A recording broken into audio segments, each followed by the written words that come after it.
Viva a ciência, porque todo mundo precisa ser vacinado. Vacinas salvam. A senhora está emocionada porque esse momento é muito simbólico, né? Com certeza, estou muito, muito de verdade emocionada, porque esperei muito para tomar essa vacina. Vacinas salvam. Após a imunização na cidade de Uberlândia, ele não conseguiu conter a felicidade que foi registrada pelo filho. A atriz Fernanda Montenegro, de 91 anos, recebeu a primeira dose.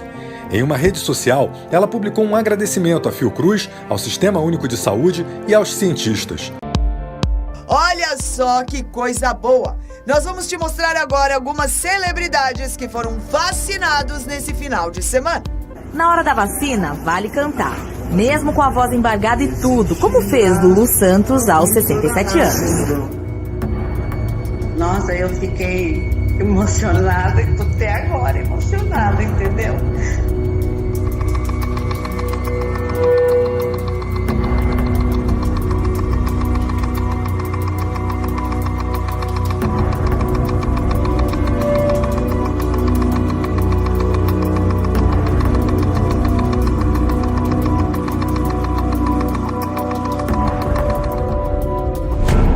As massas nunca tiveram sede da verdade. Elas se afastam de evidências que não são do seu gosto, preferindo deificar o erro se o erro as seduzir. Quem quer que possa lhes fornecer ilusões é facilmente seu senhor. Quem tenta destruir suas ilusões torna-se sempre uma vítima nas mãos deles. Gustave Le Bon. O típico observador de televisão se transforma em um robô opinativo. Suas avaliações do mundo são regurgitações estúpidas de tudo que foi absorvido pela TV. De acordo com o psicólogo Carl Jung, a maior ameaça à civilização não está nas forças da natureza, nem em qualquer doença física, mas em nossa incapacidade de lidar com as forças de nossa própria psique. Somos os nossos piores inimigos, ou, como diz o provérbio latino, o homem é o lobo do homem. Em Civilização em Transição, Jung afirma que este provérbio é um truísmo triste, mas eterno, e nossas tendências semelhantes às do lobo entram em jogo de forma mais proeminente nos momentos da história em que a doença mental se torna a norma ao invés da exceção. Quando isso ocorre em uma sociedade, é uma situação a qual Jung chamou de epidemia psíquica. Na verdade, está se tornando cada vez mais óbvio, escreve ele, que não é a fome, nem os terremotos, nem os micróbios, nem o câncer, mas o próprio homem, que é o maior perigo do homem para o homem. Pela simples razão de que não há proteção adequada contra epidemias psíquicas, que são infinitamente mais devastadoras do que as piores catástrofes naturais. Carl Jung, The Symbolic Life. Uma psicose em massa é uma epidemia de loucura e ocorre quando uma grande parte da sociedade perde o contato com a realidade e cai em delírios. Esse fenômeno não é uma coisa de ficção. 2 exemplos de psicoses de massa são a caça às bruxas americana e europeia nos séculos XVI e XVII e a ascensão do totalitarismo no século XX. Durante a caça às bruxas, milhares de indivíduos, a maioria mulheres, foram mortos não por quaisquer crimes que cometeram, mas porque se tornaram bodes expiatórios de sociedades enlouquecidas. Em algumas aldeias suíças, quase não restou nenhuma mulher viva depois que o frenesi finalmente se extinguiu. Quando ocorre uma psicose em massa, os resultados são devastadores. Jung estudou esse fenômeno minuciosamente e escreveu que os indivíduos que compõem a sociedade infectada se tornam moral e espiritualmente inferiores. Eles caem inconscientemente para um nível intelectual inferior. Eles se tornam mais irracionais, irresponsáveis, emocionais, erráticos e não confiáveis. E o pior de tudo, crimes que o indivíduo sozinho nunca poderia suportar são cometidos livremente pelo grupo ferido pela loucura. O que torna as coisas piores é que aqueles que sofrem de psicose em massa não sabem o que está acontecendo. Pois assim como um indivíduo enlouquecido não pode sair de sua mente para observar os erros em seus caminhos, também não há nenhum ponto arquimediano a partir do qual aqueles que vivem por meio de uma psicose em massa possam observar sua loucura coletiva. Mas o que dá origem a uma psicose em massa? Para obter uma resposta, Devemos começar pelo básico. Embora a descida para as ilusões de uma psicose tenha muitos gatilhos, como o uso excessivo de drogas ou álcool, lesões cerebrais e outras doenças, essas causas físicas não nos preocupam aqui. Nossa preocupação é com os psicólogos ou os chamados gatilhos psicogênicos, pois geralmente são eles que levam à psicose em massa. A causa psicogênica mais comum de uma psicose é uma inundação de emoções negativas, como medo ou ansiedade, que leva o indivíduo a um estado de pânico. Quando em estado de pânico, a pessoa naturalmente busca alívio, pois é muito desgastante mental e fisicamente subsistir neste estado hiperemocional por um período prolongado de tempo.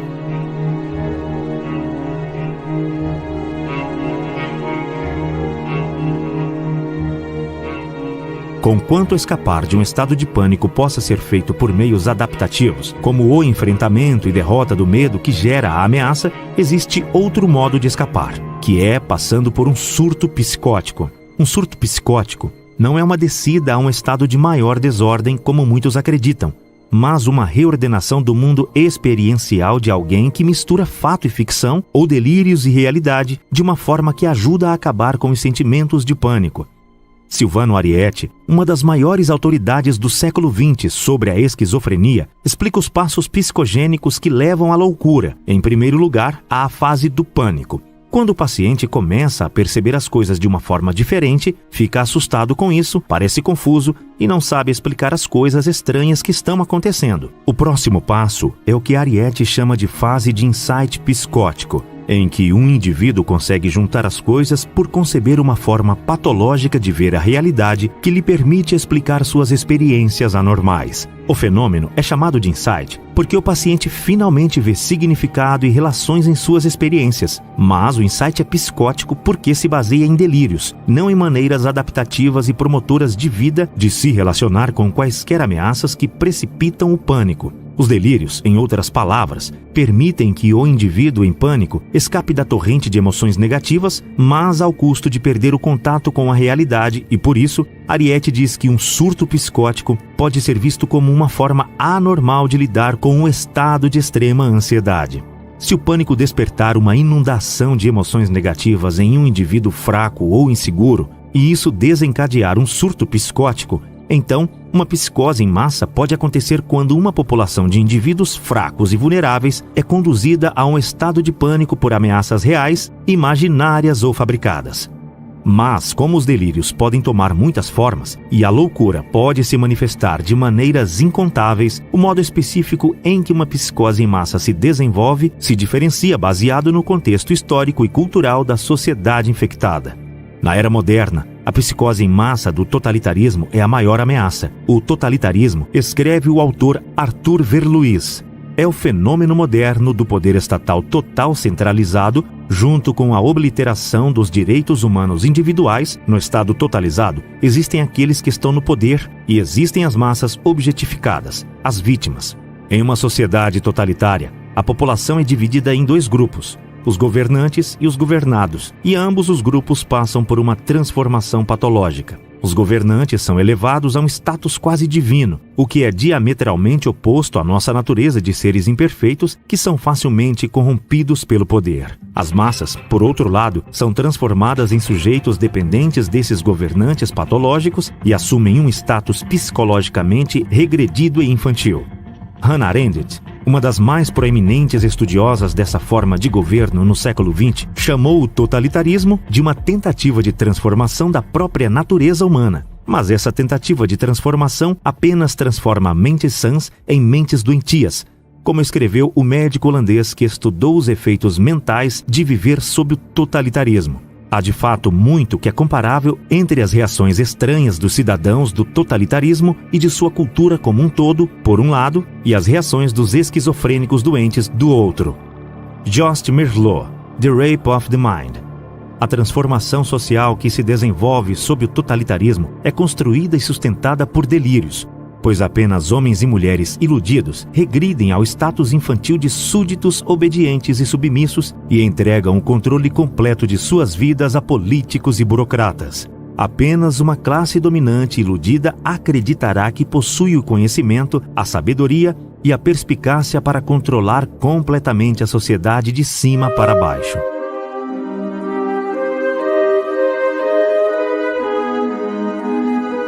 E somente sob o feitiço de delírios é que alguém acreditaria que uma sociedade composta de governantes sedentos de poder por um lado e uma população psicologicamente regredida por outro não levaria a qualquer coisa que não fosse o sofrimento em massa e ruína social. O método geral pelo qual os membros de uma elite governante podem atingir esse objetivo é chamado de menticídio, com a etimologia dessa palavra sendo uma morte da mente e como Merleau explica ainda.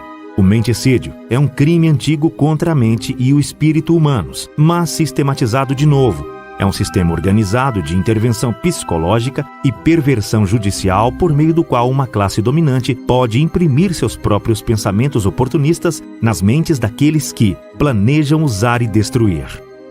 Preparar uma população para um crime de menticídio começa com a semeadura do medo. Quando o indivíduo é inundado por emoções negativas, como medo ou ansiedade, ele ou ela é muito suscetível a cair nos delírios da loucura. Ameaças reais, imaginárias ou fabricadas podem ser usadas para semear o medo, mas uma técnica particularmente eficaz é usar ondas de terror. Sob esta técnica, a semeadura do medo é escalonada com períodos de calma, mas cada um desses períodos de calma é seguido pela fabricação de um feitiço de medo ainda mais intenso, e o processo continua e continua, ou, como escreve Merleau, cada nova onda de terror, seguida de pausas de tranquilidade, cria seus efeitos com mais facilidade porque as pessoas ainda estão perturbadas por suas experiências anteriores. A moralidade torna-se cada vez mais baixa e os efeitos psicológicos de cada nova campanha de propaganda tornam-se mais fortes, atingindo um público que já muito amenizado. Enquanto o medo prepara a população para o menticídio, o uso da propaganda para espalhar desinformação e promover confusão a respeito das fortes ameaças e da natureza da crise ajuda a demolir a mente das massas. Funcionários do governo e seus lacaios na mídia podem usar relatos contraditórios, informações sem sentido e até mesmo mentiras gritantes. Quanto mais eles confundem, menos capaz será a população de enfrentar a crise e diminuir seu medo de forma racional e de maneira adaptativa. A confusão, em outras palavras, aumenta a suscetibilidade de uma queda nas ilusões do totalitarismo. Da América como uma pandemia. Quer dizer que a doença se propagou. O mundo está sob uma clara estado de transmissão comunitária da Covid-19 em todo o país. Ou, como explica Merleau, a lógica pode ser deparada com a lógica, enquanto a ilógica não pode. Ela confunde aqueles que pensam direito. A grande mentira e as bobagens, repetidas monotonamente, têm mais apelo emocional do que a lógica e a razão. Enquanto as pessoas ainda estão procurando um contra-argumento razoável para a primeira mentira, os totalitários podem atacá-los com outra. Nunca antes na história existiram meios tão eficazes para manipular uma sociedade até a psicose do totalitarismo. Smartphones e mídias sociais, televisão e internet, todos em conjunto com algoritmos que rapidamente censuram o fluxo de informações indesejadas.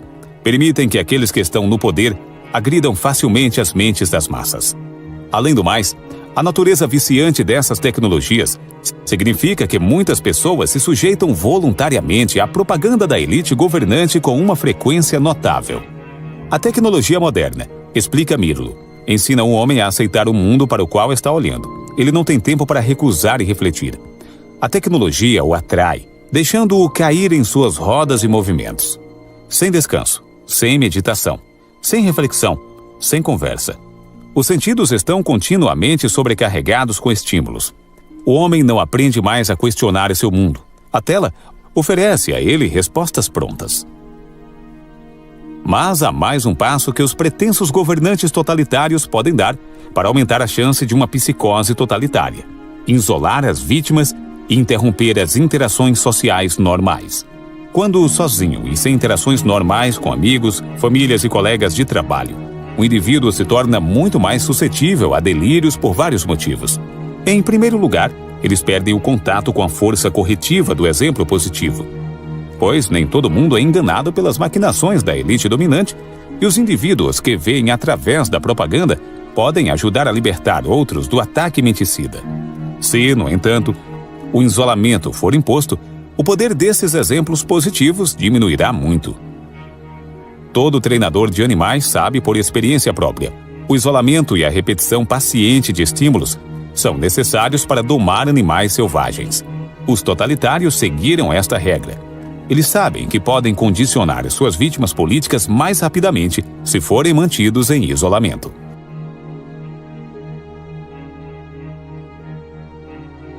Sozinha, confusa e golpeada por ondas de terror, uma população sob um ataque de menticídio desce a um estado de desesperança e vulnerabilidade. O fluxo interminável de propaganda transforma mentes antes capazes de pensamento racional em teatros de forças irracionais e, com o caos girando em torno delas e dentro delas, as massas anseiam por um retorno a um mundo mais organizado. Os pretensos totalitários podem agora dar o passo decisivo, podem oferecer uma saída e um retorno à ordem em um mundo que parece estar se movendo rapidamente na direção oposta. Mas tudo isso tem um preço. As massas devem desistir de sua liberdade e ceder o controle de todos os aspectos da vida à elite dominante. Eles devem abrir mão de sua capacidade de serem indivíduos autossuficientes, responsáveis por suas próprias vidas e se tornarem súditos submissos e obedientes. Mas a ordem de um mundo totalitário é uma ordem patológica. Ao impor uma conformidade estrita e exibir uma obediência cega dos cidadãos, o totalitarismo livra o mundo da espontaneidade que produz muitas das alegrias da vida e da criatividade que impulsiona a sociedade. O controle total dessa forma de governo, não importa com quem nome ela seja marcada, seja ele governado por cientistas e médicos, políticos e burocratas, ou um ditador, gera estagnação, destruição e morte em grande escala.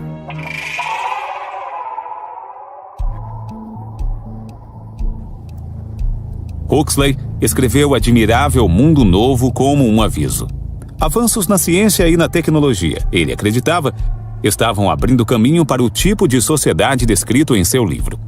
E ele advertiu que se um tipo de ordem como em Admirável Mundo Novo se solidificar, poderia ser a revolução final e definitiva. O povo terá sua liberdade tirada deles, mas eles desfrutarão da sua servidão e, portanto, nunca a questionarão. Muito menos se rebelarão.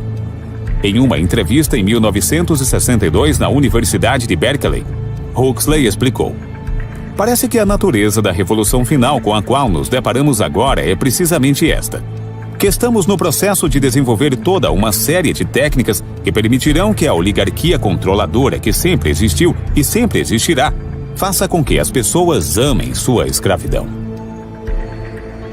O renomado psicólogo clínico americano do século XX, Cole Roger, admitiu que o rápido desenvolvimento da ciência do comportamento, que é um conjunto de disciplinas científicas, incluindo psicologia, psiquiatria, sociologia, psicologia social, antropologia e biologia, ciências econômicas e políticas, matemática e estatísticas, estava no processo de se tornar o que ele chamou de ciência cientão.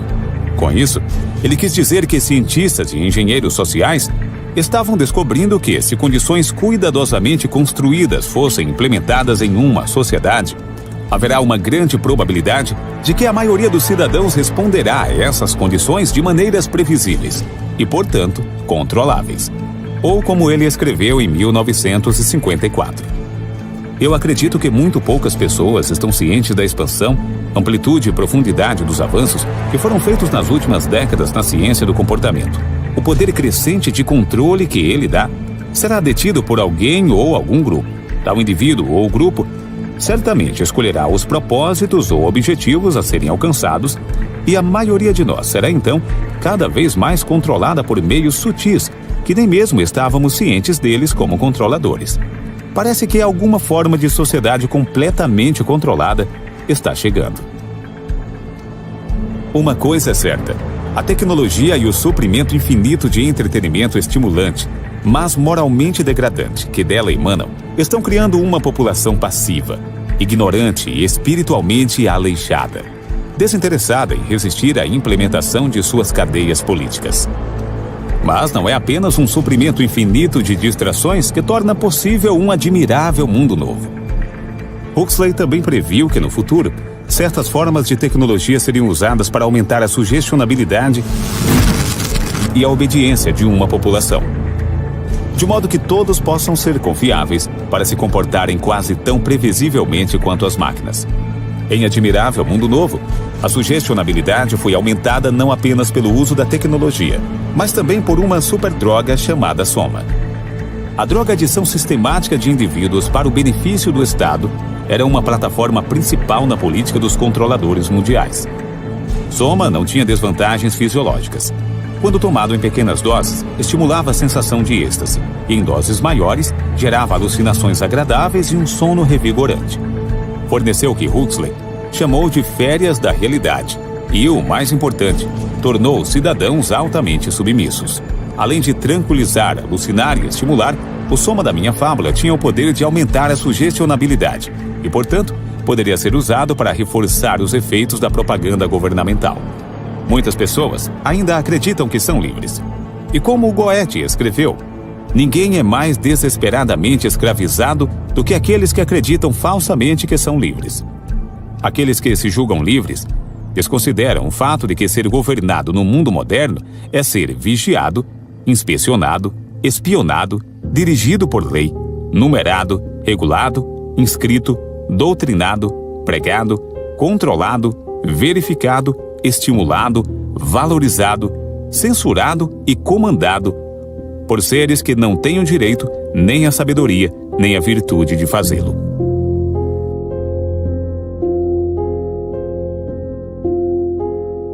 Hoje, a arte do controle da mente está se tornando uma ciência.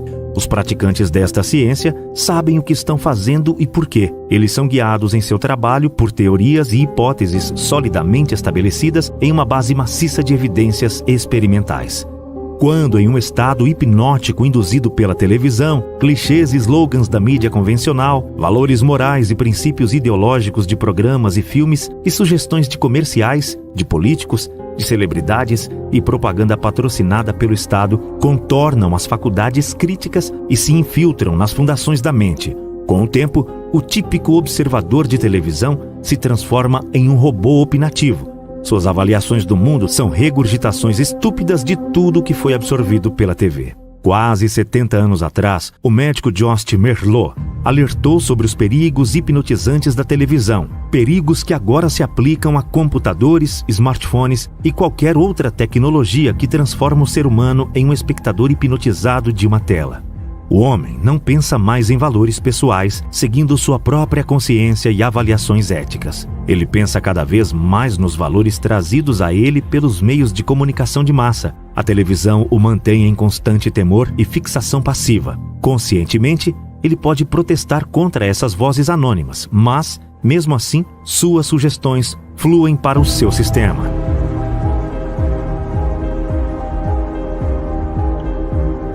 No mundo moderno, estamos nos aproximando cada vez mais de uma aceitação generalizada do coletivismo e, portanto, da condição de escravidão política. Em ocasiões como essas, é útil reconhecer que, embora a maioria seja cúmplice de sua servidão, ao permanecer do lado da liberdade, nos unimos em espírito com todos os outros guardiões da liberdade em todo o mundo.